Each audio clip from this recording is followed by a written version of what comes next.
A very good evening. Namaste, dear sisters and brothers. Welcome to the evening session of Being Heartful Every Day, a joyful adventure. So, we are into week 37 and it is 255th day. The quality of the week is reverence. And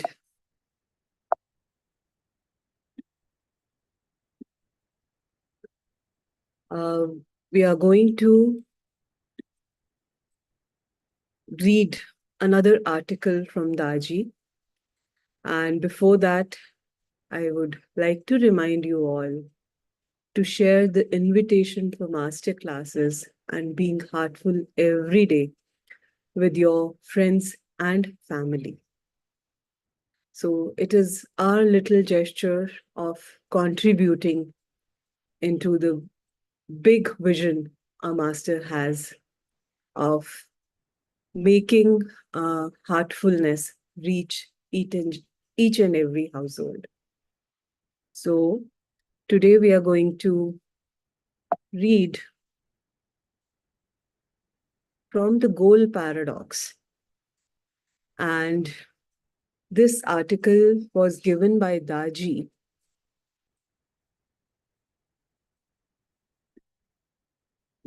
Give me a moment here. Yes. This article is again given by Daji, and he wrote this message as a Bhandara message for Babuji's birthday celebration in 2019. So let us begin reading this. Dear friends, when we read the writings of Pujya Babuji Maharaj, we see that in so many instances, he entreats us to fix our goal from the very outset of our journey. He repeats this sentiment again and again in various ways. Nevertheless, we find that if in the heart there is a desire for any stage, including the highest one, the very presence of this desire will deviate us. In fact, it will prevent us from attaining anything at all. In the spiritual field, attainment is directly proportionate to the dissolution of the I. When there is craving for any spiritual stage or condition, it is the I that is behind that craving, and it is the presence of that very same I that bars our entry into that stage that we crave. Therefore, any goal automatically becomes the bar to its own achievement, whether it is the highest goal or an intermediary one. This is the primary paradox of spiritual life, which must be solved in order for us to move on. Let us begin by examining Babuji's own approach to life. Did he have a goal? He writes that as a young boy, he would often observe his mother performing traditional puja. Around the age of 6 or 7, he asked her to teach it to him. She started adorning his forehead with tilak made from sandalwood paste, and he would feel happy that he had done his puja for the day. A few years later, he started feeling a thirst for truth, which led him to the Bhagavad Gita. Eventually, the family priest advised him to recite Ram Ram, which he did religiously for some time, but that did not satisfy his heart. One day, his thirst for truth took him to Lalaji Maharaj. At the very first glance, Babuji was captivated. He felt that he was at home. Babuji never desired to be fulfilled by his master in any way. He never sought spiritual advancement, nor did he wish for the love and affection of his guru, though he loved Lalaji with all his heart. Babuji's life was defined by one thing and one thing alone: single, total, and single pointed dedication to his master. His only focus was Lalaji, at whose feet he exemplified the state of absolute surrender, resulting in unfathomable progress without any precedent. Often it is misunderstood that merger is the highest possible attainment, but show Babuji's life shows us otherwise. We see that there are attainments beyond merger, such as perfect identicality with one's guru, and we also see that it is possible to go still further. No words can describe the states that come after total identicality. However, Babuji never craved the divine gifts that he received so plentifully. Though he never craved these benedictions, his reverence for Lalaji was so total that he completely mastered every condition and stage that Lalaji bestowed upon him. He valued his guru's efforts to such an extent that he could not allow them to go waste. Therefore, he worked extremely hard upon himself. Did Lalaji ever request or instruct Babuji to adopt such an approach of dedication and surrender? Babuji's attitude towards his guru arose naturally from his own heart. Later, as a master himself, Babuji's nature remained that he could not request personal devotion, dedication, or surrender from anybody. Unfortunately, his abhyasis would often miss the true path as a result, but Babuji could not guide them in this respect. His hands were tied due to his impeccable etiquette and utter humility, which did not allow him to be direct on this point. Rather, he tended to define the goal using abstract and indirect terminology such as the center, realization, or complete oneness with God. I would like to stop here and let us take a moment to reflect on what we just read.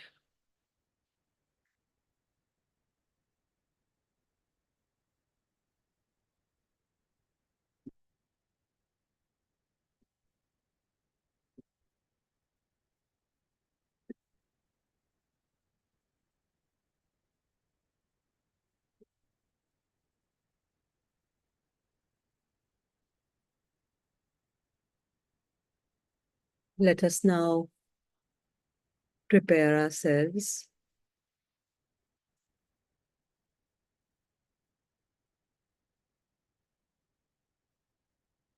and remind ourselves of the goal Babuji could not probably say in words, and what our dear Master Daji is trying to point us towards.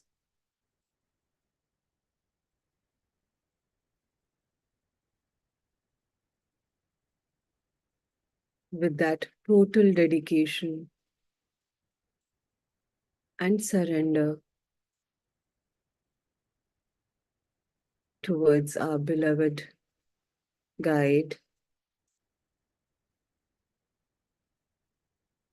let us remind ourselves that this goal is just not for me, and it is for everyone. It is we as humans.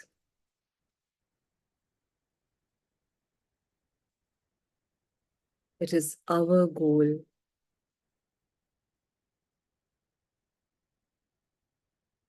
And feeling that connection with everything around us, with all the existence.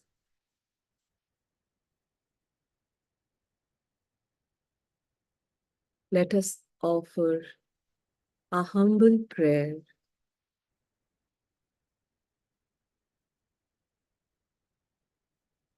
All sisters and brothers are being filled with love and devotion, and real faith is growing stronger in them.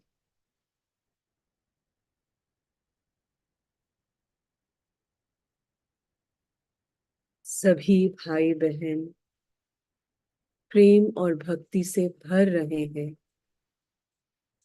और उनमें सच्ची श्रद्धा दृढ़ होती जा रही है.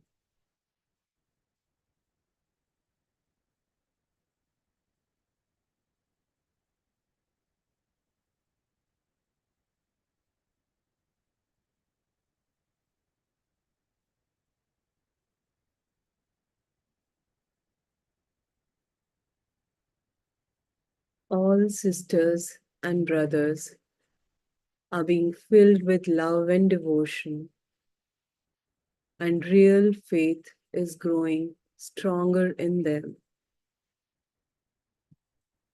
सभी भाई बहन प्रेम और भक्ति से भर रहे हैं और उनमें सच्ची श्रद्धा और दृढ़ होती जा रही है. आइए इस प्रार्थनापूर्ण भाव में अगले 14 से 15 मिनट हम ऐसे ही डूबे रहें. Let us remain absorbed in this prayer for next 14 to 15 minutes. Sorry, I can't do that in Google Chrome.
Let us remain absorbed